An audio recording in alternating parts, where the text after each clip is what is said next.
Professor David, please have you talk on viral hepatitis a worldview. Thank you very much. Assalamualaikum warahmatullahi wabarakatuh and salam sejahtera. Well, actually, this title was initially prepared to share how the world perceives and how people are struggling for hepatitis, and also I want to share some information about the current situation. But yesterday I was reminded that the audience would be mostly academicians, and that's why I've prepared another title which I'm happy to share in the form of PDF, because it contains several examples of research and research opportunities, and if I have time I will share. But I will present the title, the presentation, but it depends on the time. So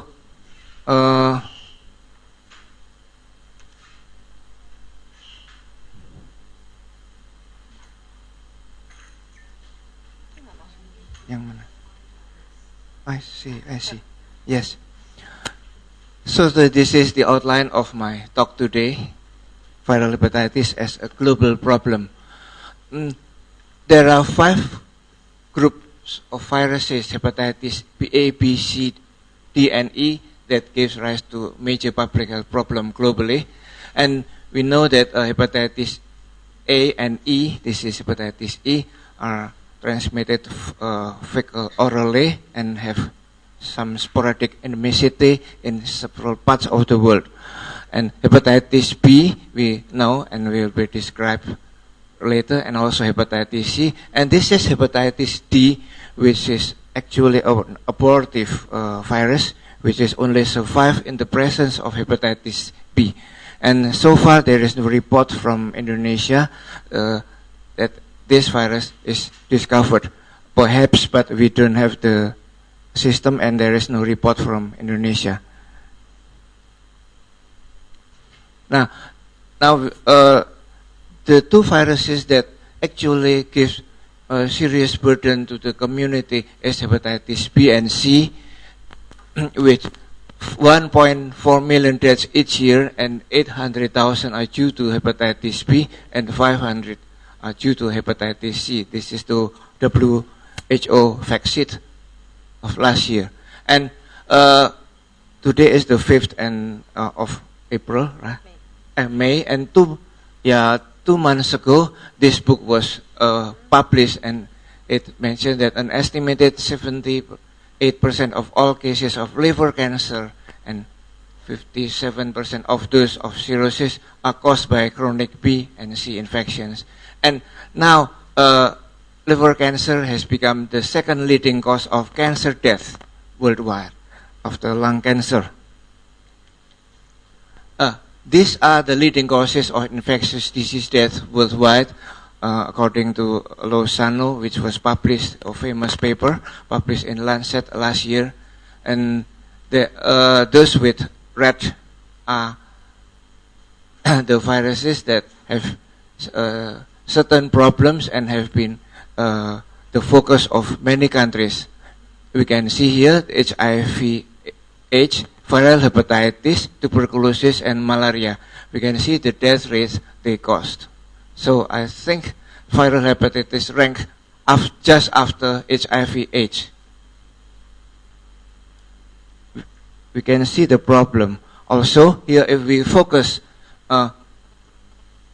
this is the estimated annual deaths from selected causes by region.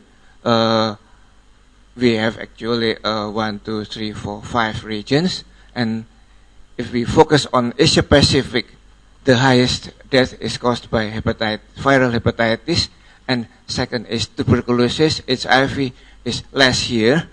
It is high in Africa, and malaria is here, and malaria is highest in Africa in some Middle East countries. But in contrast to the world situation, this is the WHO program budget for disease-specific deaths. You see, the imbalance tuberculosis have this one, HIV, malaria, and what about hepatitis? Very tiny.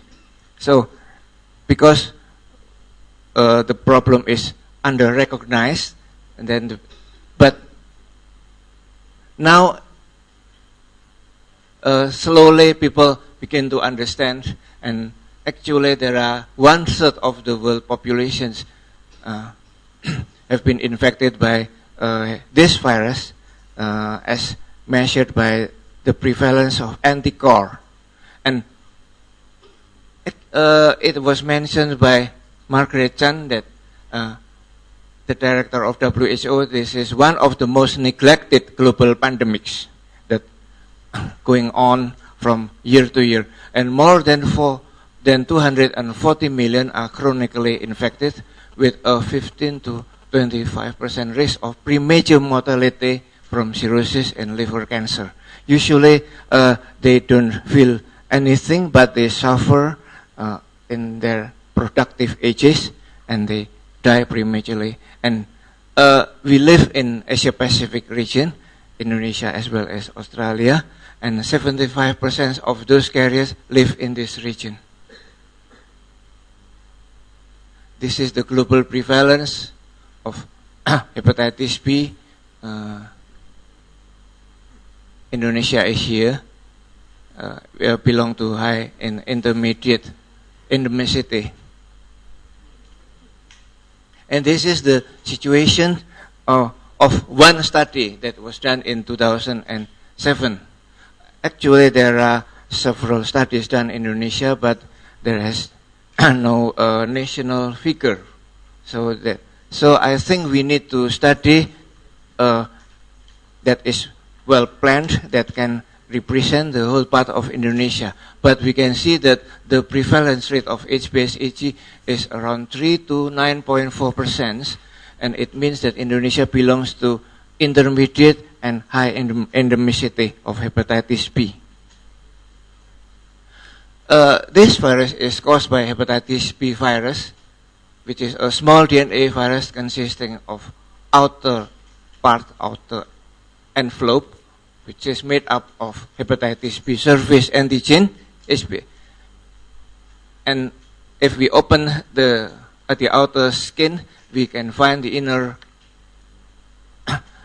part, that is the inner envelope, which is made up of HB core antigen, and inside the nucleus capsid are the materials for replication, including the HBV DNA. And this virus enters the liver cell and reside in the nucleus, not just in the cytoplasm. So this is a simplified diagram of the life cycle. It enters by endocytosis, and through several mechanisms, it is transported into the cell nucleus and reside there as cccDNA, which persists there as long as the host cell survives. It can act as a template for viral replication and cannot be reached by serum antibody or antiviral, which is given to the patient because it cannot penetrate and enter the nucleus. And it is responsible for rebound, especially for people, even if the person has anti-HBs, have resolved from acute infection, but if the immune system is worse, for instance, getting cancer or diabetes or radiation or infected by HIV, that may rebound. So this virus secretes several proteins that can be used as markers for detection. I will describe this in the second presentation. That means hepatitis B is not curable. And what is the other characteristics? This virus has a specific step, that is reverse transcription from RNA back to DNA, and there is no proofreading system here. That is why hepatitis B is prone to mutation. So that there are 10 genotypes now, A to J. I will describe it later. But the A, B, C, D, E, F, G but the I and J have never been reported since they were discovered. So the established genotypes are still 8, A to H. Due to this, so the outcome of hepatitis B infection is like this.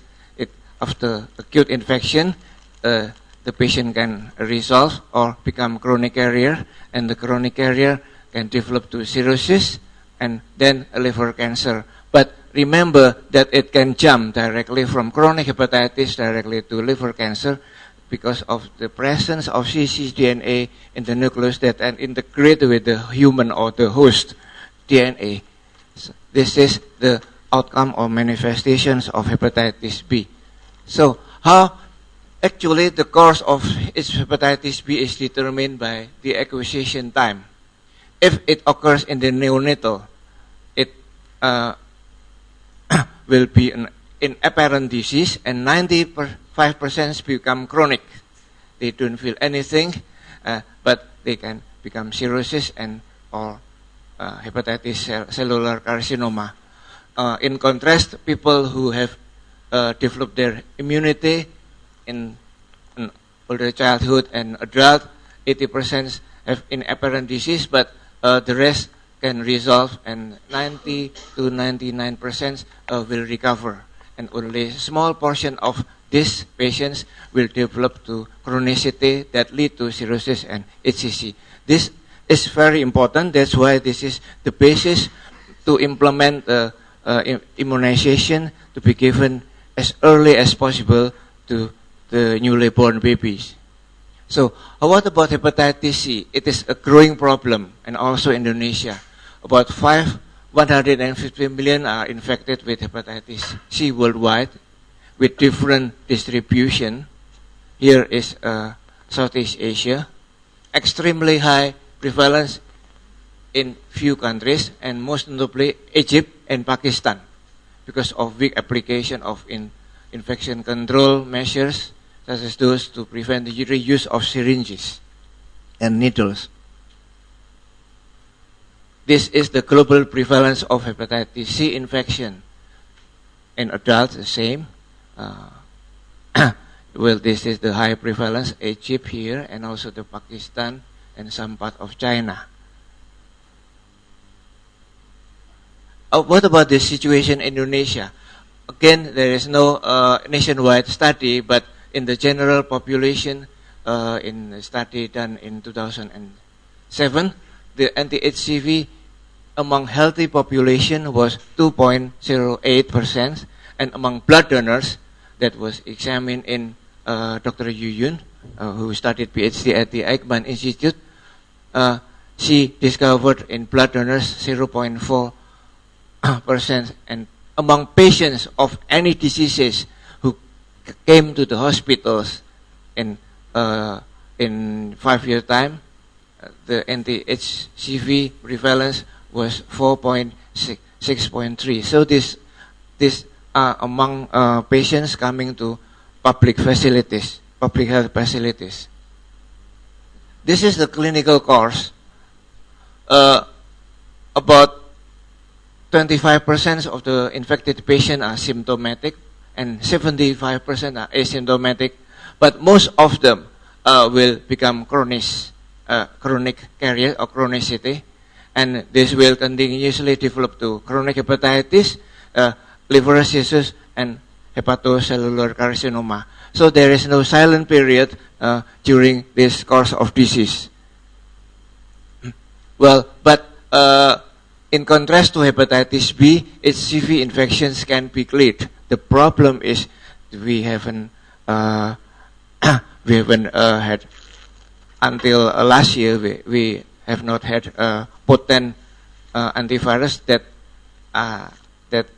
is safe for the patient. It is good for the virus, but they are still damaging. So this is a very simple virus, a single-celled RNA virus, and it also lacks proofreading function and very prone to mutation.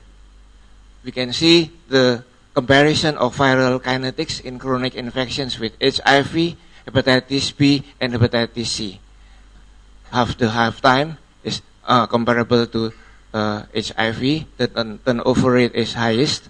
The production per day is highest. And the mutation rate comparable to HIV. And because of this, there are multiple genotypes.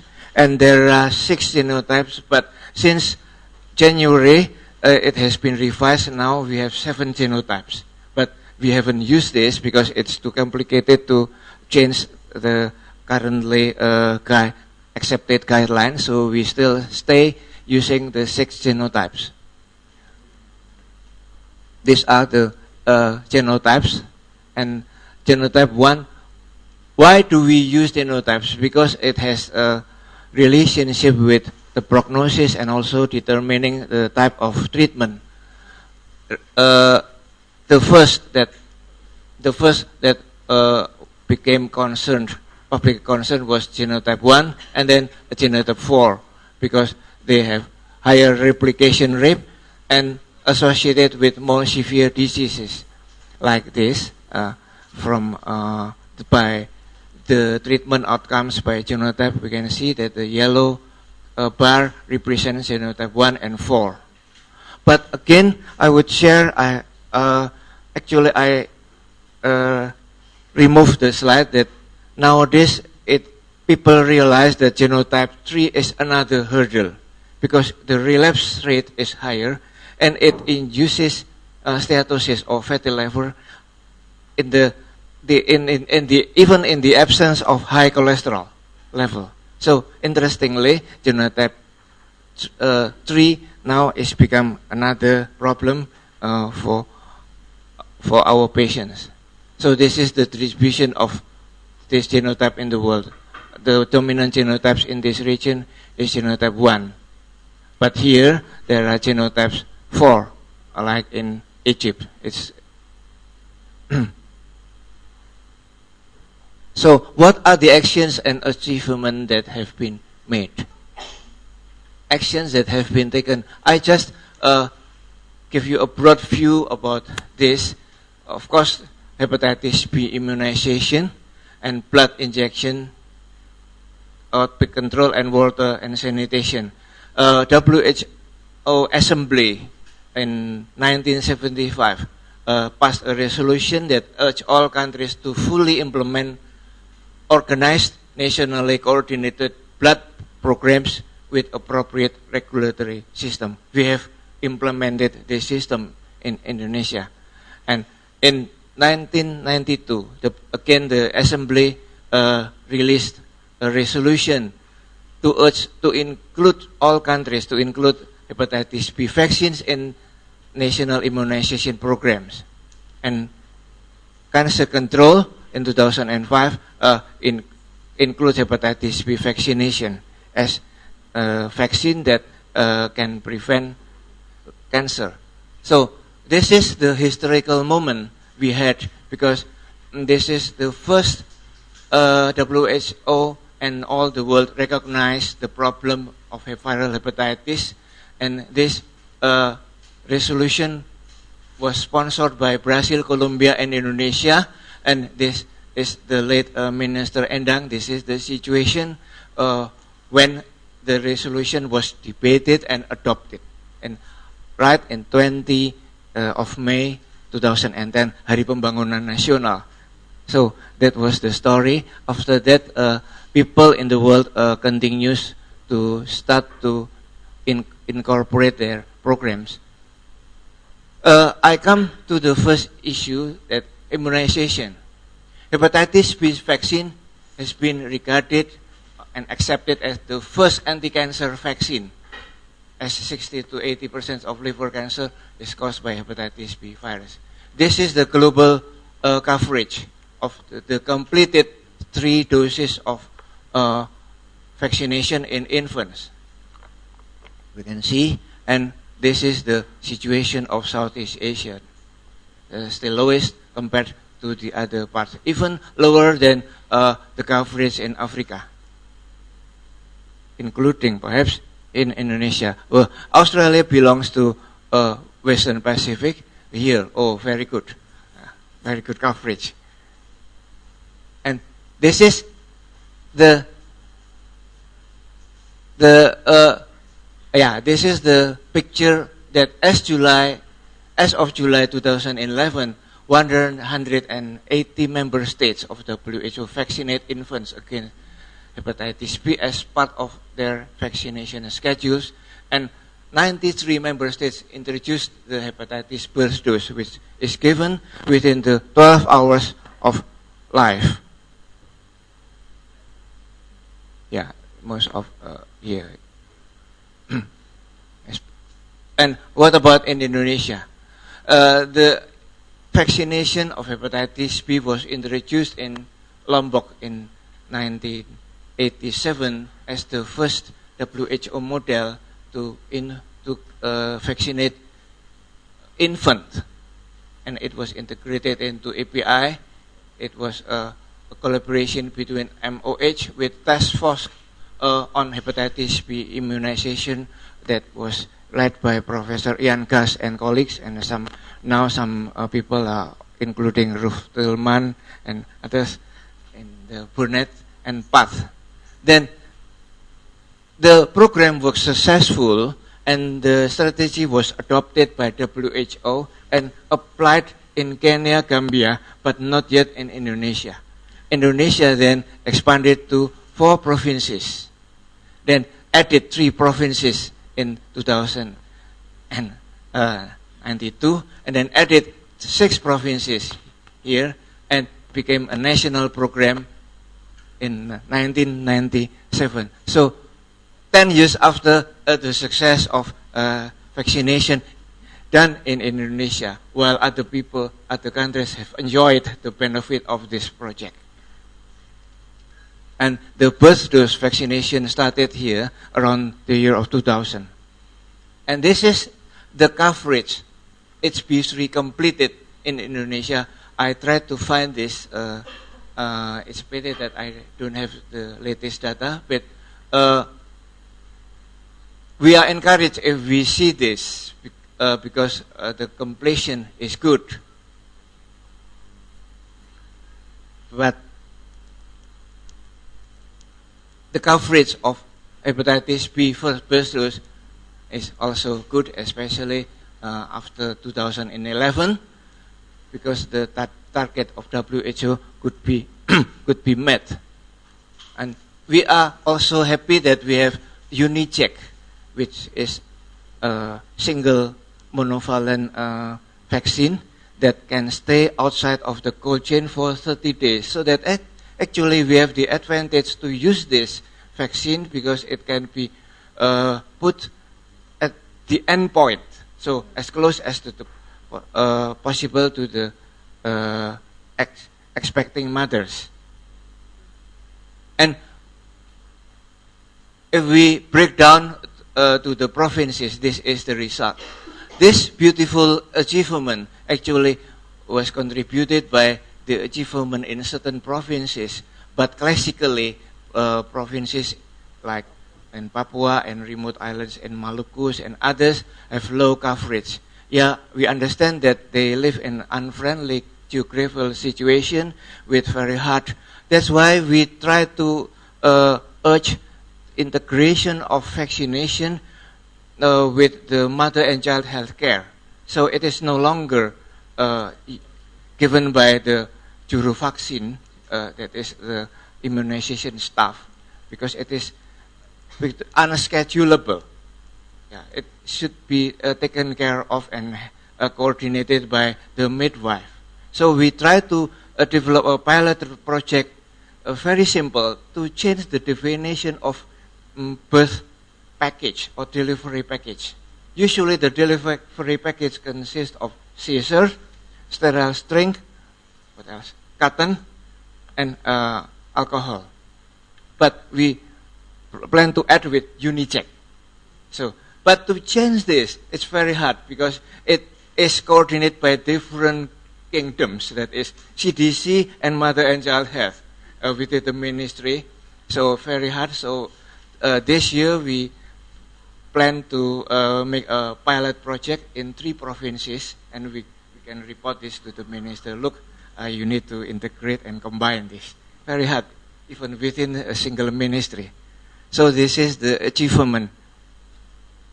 And what are the achievements? There are achievements, of course, in basic sciences, many, and also in the diagnosis.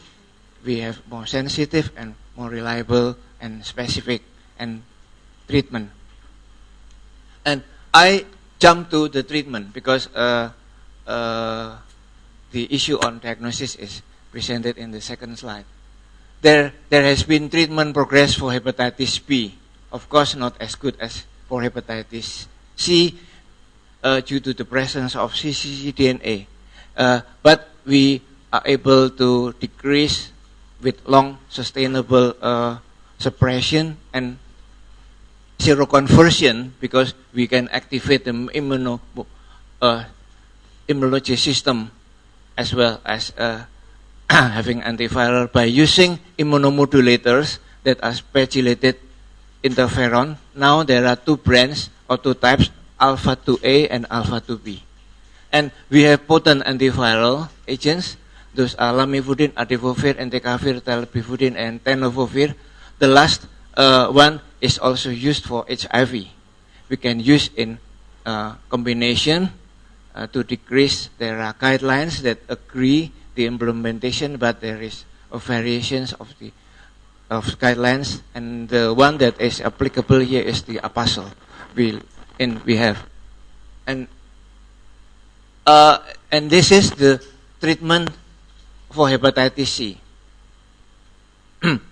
Well, it was started in just 1 year after discovery of the virus using interferon with 6% recovery and increased if it is extended to 12 months to 16%, 34% if ribavirin is added. Then if it is extended to 12 months, it increased to 42%. If it is given pegylated interferon only, removing ribavirin, it had 39%, and PEG plus ribavirin in 12 months we had 54. And then after this, the DAA was released and was invented. And I will tell a story about the direct antiviral. This is a great achievement of the treatment of hepatitis C. And this is a simple life cycle diagram. The virus basically enters the hepatocyte and undergoes several steps: entry, fusion, translation, and then replications, morphogenesis, and then released without entering the nucleus. And actually, every step of in this cycle can be used as target for treatment. So people now, what people are doing is how to find the DAA that is interferon-free, oral, short duration, no resistance, and can treat all genotypes, well tolerated and safe and affordable. I will talk later about this. Now, this is treatment experts actually predict that in the next 2 to 5 years, 90% of hepatitis C infection will be curable with an oral, once daily, and 12 regimen of safe message. Is that true? It's a big question mark because of the issue. Well, my colleagues, these are the patent landscapes that was made, and I received this only last week. Those are the 9 candidates, and sofosbuvir and cimeprevir was approved in Europe. This was approved last month, and this was approved last October 2013. The price is very high. I will show in the next slides. And now, after we have taken some actions and have achievements, what are the challenges? There are at least 6 groups. I tried to Yeah, actually there are more than 10, but I try. The first is lack of awareness, then lack of data, and problems in diagnosis and treatment, costly and complex treatment, especially for B, because they have to consider the viral load and others, and lack capacity at country level, and explicable global response.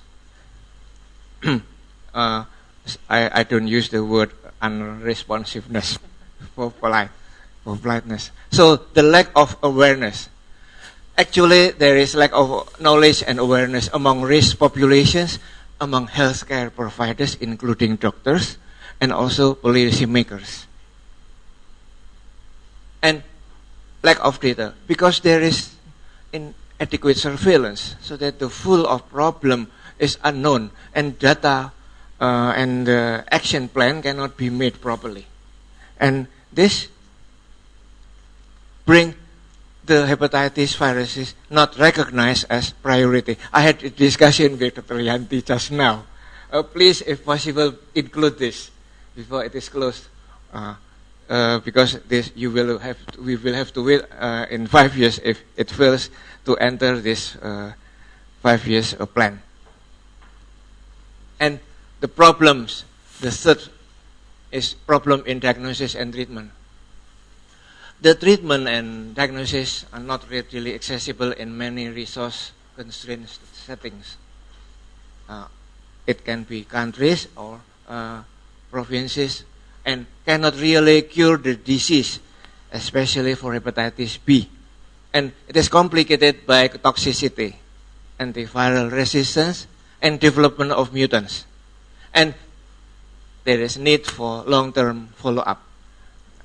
Yes, for hepatitis B, especially for chronic, and if the patient has developed to cirrhosis, they have to be treated for life, the whole life.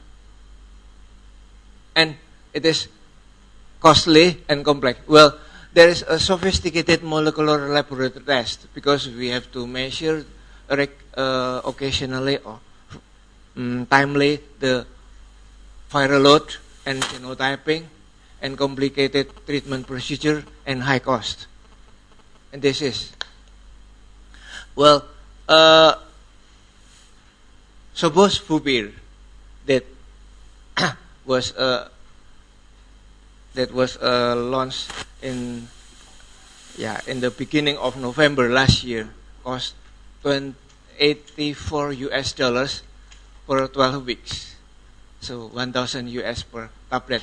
If it is transferred to rupiah, perhaps close to 1 billion. Who can afford this? And in France, this is recent data.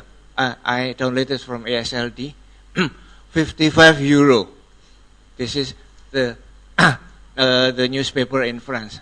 And actually, the production cost is comparable to HIV nucleotides, and estimated cost for treatment course is Sofosbuvir should be around this. Okay, we can share also for the research cost. Perhaps it is only triple than this, but not 84,000.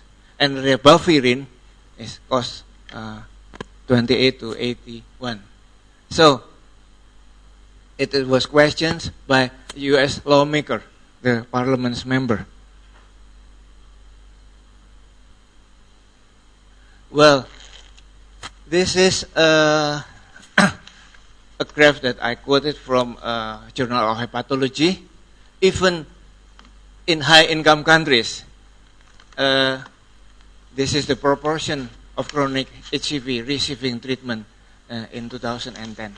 France, yeah, Sweden and others. You can see most of them are European countries, rich countries. But so this is the problem. And another challenge is lack of capacity. We have to admit that patients with hepatitis C are treated by specialists, and such as hepatologists, gastroenterologists, and infectious disease experts. Yeah, because we are lacking of this kind of specialists, especially in low and middle income countries. And it's, of course, sometimes they cannot release the patients to primary health care because of the complication and also the close monitoring. And also, despite its prevalence, the global response to viral is baffling. Viral hepatitis remain a low priority, and leaders in global health have consistently ignored this. This is not from me, but this is from the World Hepatitis Alliance. Well, yeah, if we can see that in the MDG, combat HIV, malaria, and other diseases, hepatitis is not mentioned here, and there is limited funding also for research. 3 weeks ago, I accompanied the minister to meet Bill Gates, and Bill Gates just asked, "How is the data? How big is the prevalence?" Well, and we kept silent, including the minister couldn't answer, but he invited her staff to start the surveillance system. So, those are the problems that we need to perform concrete actions. This is, don't worry, we still have opportunities. What are the opportunities? At the global level, last January, the WHO Executive Board passes a new resolution. Indonesia also participated in this to make concrete action against hepatitis B. And we are waiting. This month, this will be debated from 19 to 24 of May this month. Hopefully, it can be released and accepted. Then it can be a marker to evaluate each country. That's good. If there is, it will force each country to perform. And Indonesia, there is an official designation of hepatitis control program in the DG CDC within the Ministry of Health. That means Indonesia has put a special agency to take care of this within the body of the government. And we have generated public health guidelines like this, distributed to all levels of health services from central, provinces, kabupaten to puskesmas. But when I visited Palopo last month, I saw that the book was still in the box and haven't been distributed. And in another place, the book was put on the shelf, but this is okay. Well, a good thing that we need to share is hepatitis B vaccination has been put as one of the 25 indicators in the WHO Global Plan for the Prevention and Control of Non-Communicable Disease. We discussed this with Brazil and others. So how can we pursue and how can we make this not just a dream but realize this? There we used 3 plans: Plan A, Plan B, and Plan C. Plan A is to put this as a priority. Plan B is integrate this with the 4, that is HIV. And Plan C is put this as a target of non-communicable disease, because after 2015, the target and the focus will move from communicable disease to non-communicable disease, and hepatitis still has a place here. Prevention and control. It took 12 weeks to debate, but we have been successful in getting this. Now, one good news is that within the body of the WHO, hepatitis program has been relocated and put under the Department of HIV, and we propose the Director General to change the name to Department of HIV and Hepatitis.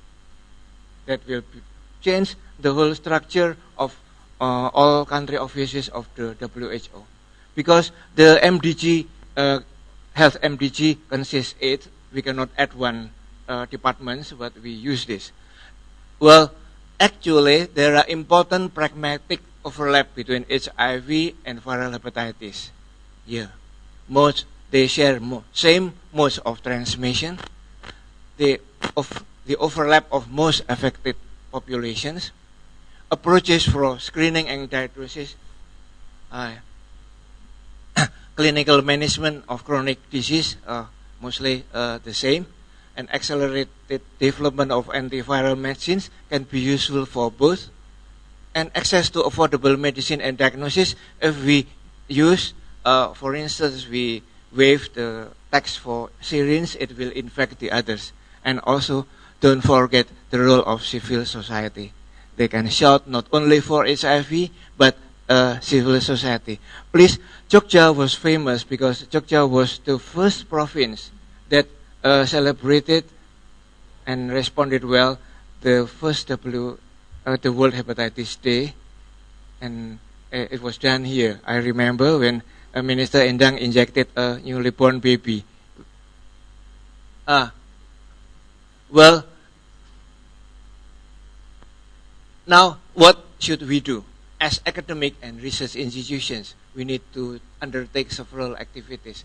We need to carry out surveillance and serological surveys of hepatitis virus to provide the policymakers to make a good action plan, and also to make some point for the next evaluation, and coordinate, work together in formal and non-formal activities, and join and celebrate activities to increase, maintain awareness, July 28th, and do research and publish. Why?